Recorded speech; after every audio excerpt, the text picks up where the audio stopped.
అభ్యర్థులు కానీ పవన్ కళ్యాణ్ గారు మధ్య చెప్పింది 10 ఏళ్ల పాటు పొత్తిది సుదీర్ఘమైనటువంటి ఆలోచన అన్నారు. అంటే ఇప్పుడు కనుక మిమ్మల్ని గెలిపిస్తే మీరు 2 టర్మ్స్ ఉంటారు, వాళ్ళని గెలిపిస్తే వాళ్ళు 2 టర్మ్స్ ఉంటారు. అప్పుడు రెండో వాళ్ళ అవకాశం ఉండదు. దానికి ఏదన్నా సొల్యూషన్ ఉందా, లేకపోతే అదే రూట్ లో ఆలోచించి ముందుకు వెళ్ళడానికి అవతల వాళ్ళు సహకరిస్తారా? సో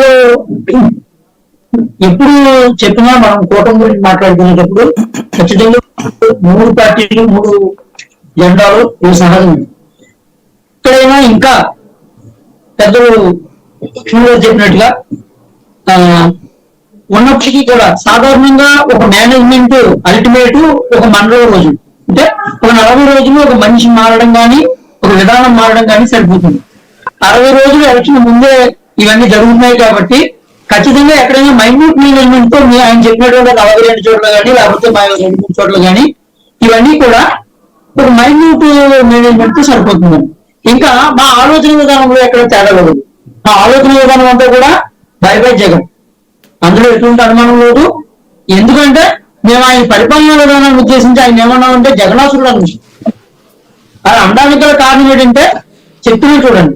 వాస్తవంగా ఇన్నాళ్ళు పెద్దలు శ్రీనివాస్ రెడ్డి గారు ఏమన్నారంటే అభివృద్ధి అంటే కేవలం బిల్డింగ్లు ఇవి కాదు అని చెప్పారు. దాన్ని నేను ఏకీపిస్తున్నాను. ఎందుకంటే అభివృద్ధి అంటే బిల్డింగ్లు కాదు.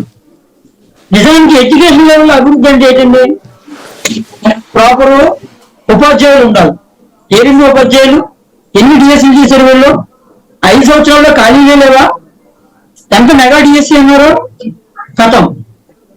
అలాగే వాళ్ళ గుణాత్మకమైనటువంటి ఒక విషయం ఏంటంటే ఉన్న ఉపాధ్యాయుల్ని వాళ్ళు వర్క్ చేసుకోలేదు. వీళ్ళు మొత్తం కూడా అడ్మినిస్ట్రేటివ్ వర్క్ లోని లేకపోతే రికార్డ్ వర్క్ లోని కూడా ఎగ్జిస్ట్ అయిపోతూ ఉన్నారు. దానివల్ల కూడా అది పెద్ద సమస్య అయింది. తర్వాత ఇంకొకటి ఏంటంటే ఇప్పుడు ఉద్యోగస్తులకి సిపిఎస్ అనేటువంటిది ఉన్నది కదండి, అది రద్దు చేసి అది మళ్ళీ పునఃప్రారంభించామని చెప్పారు. ఓల్డ్ పెన్షన్ సిస్టమ్ మళ్ళీ పెడతామని చెప్పారు సిపిఎస్ రద్దు చేసి. ఇప్పుడు జీపీఎస్ ఏదో పేరు మార్చి మొత్తంగా మసీద్ నుంచి మళ్ళీ చేశారు. వాళ్ళందరూ కూడా ఎమోషనల్ గానే ఉన్నారండి. మీరు ఓపీఎస్ ఇస్తారా సార్? మీరు వచ్చాక ఓపీఎస్ ఇస్తారా? మా మేనిఫెస్టో వచ్చాక నేను చెప్తాను. ఇక్కడ సమస్య ఏంటంటే చంద్రబాబు గారు ఉన్న టైంలోనే ఓల్డ్ పెన్షన్ స్కీమ్